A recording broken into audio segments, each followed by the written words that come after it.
Ako si Alan Double Alpha Alcedo. Hindi lamang mga Pilipino, kundi pati na rin ang mga ibang lahi na nagsidalo sa banal na misa at canonization rites noong linggo ang nagsasabi na dapat ipagpatuloy ang pagtuklas ng mga katotohanan ng Kristiyanong pananampalataya. Maging tapat sa pananampalataya, iproklama ito hindi lamang sa salita kundi sa gawa. Walang takot at dala ang buong katapangan na idepensa ang pananampalataya katulad sa naging buhay ng kanilang santa na si Catherine Tekakwitsa na tinatawag na Model of Youthful Piety.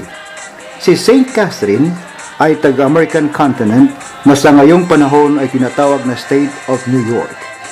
Biktima ng pag-abuso at persecution. At dahil sa kanyang pananampalataya at determinasyon, natupad niya hanggang kamatayan ang kanyang vow of virginity.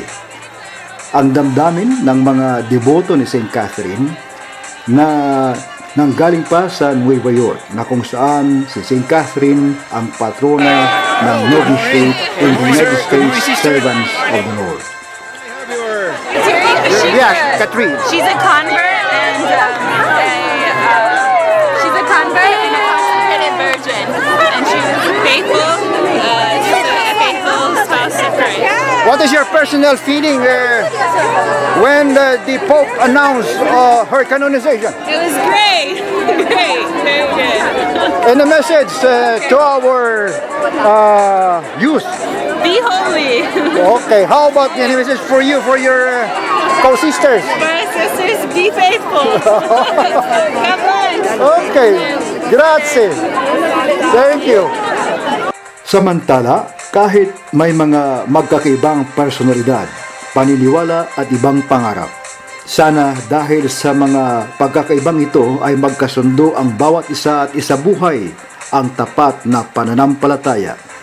Ito ang sinabi ni Father Sherman ng New York. At pagkatapos ang kanyang impresyon sa ating bagong santong Pilipino at panawagan sa mga kabataan sa buong mundo.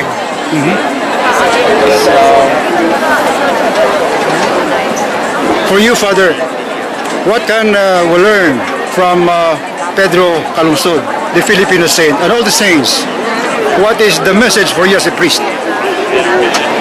A life of holiness, the call to holiness, and living it simply and every day, because that's really all it takes. Simply and every day. And may we have your message to the youth in the world? Always keep God as part of your life and pray every day. Keep God a part of your life. It's the only thing that'll never fail you. Faith. Everything else in life can be taken away or end, but faith cannot. It's ours. Thank you, Father. Sa karagdagang balita, sa labasan ng Vatikano nakapagbigay pansin sa mga taong dumadaan pagkatapos na dumalo sa solemn canonization rites ang ginawang kilos protesta ng ibang mga migranteng Pilipino katulad ng Umangat Migrante Party List Rome Chapter, Bayan Roma, Mindorinians, Task Force OFW at ibang concerned individuals at miyembro ng iba't ibang community. Ang kanilang panawagan sa mga migranteng Pinoy na magkaisa ipaglaban ang karapatan para sa kagalingan. Ibinaba nila ng 6 euro sa kaya naging 54 euro. Ang standard do sa buong $60. Bakit magkano ba ang rate ng euro sa dollars? Ito ba parating na niyo sa ating nakapagmanifestasyon na ho. Nakapagmanifestasyon na. Ano naman ang reaksyon ng wala hong pahayag ang embahada at ayaw makipag-usap sa migrante. Kaya ito, tinututulan namin ang ganitong sistema. Kung ano man ang embahada dyan, kailangan magresensya. Wala siyang magagawa din sa usapin ng problema ng migrante. Okay. Kaya ito ang panawagan namin. Maraming salamat ho. Mga ilang Pilipino nandito ngayon sa Roma? Ang migranteng Pilipino dito, umigit kumulang sa 18,000.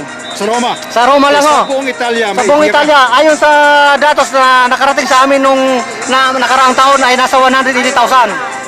Sa palagay mo ba, karamihan sa mga kababayang Pilipino na nandito sa Italia ay konforme sa sigaw ninyo Sumasang-ayon ho ang mga napakaraming Pilipino batay sa pagpapababa ng mga bayarin sa embahada at ipaglaban ang kanilang karapatan sa kanilang mithiin. Okay, ngayon ay maririnig ka sa buong Pilipinas. Pinapakinggan ho ito Sa sa pamamagitan ng Radyo Bombo Philippines. Magandang- Ano ang iyong panawagan sa kasalukuyang administrasyon? ang panawagan ho sa atin sa kasalukuyang administrasyon.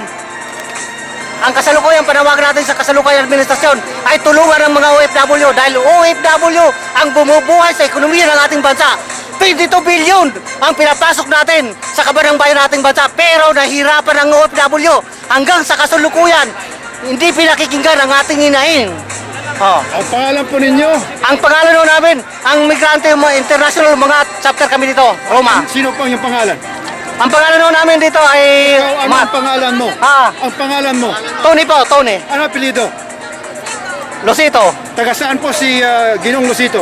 taga Tagigo, At ano ang inyong pangalan ng inyong organisasyon? Umangat.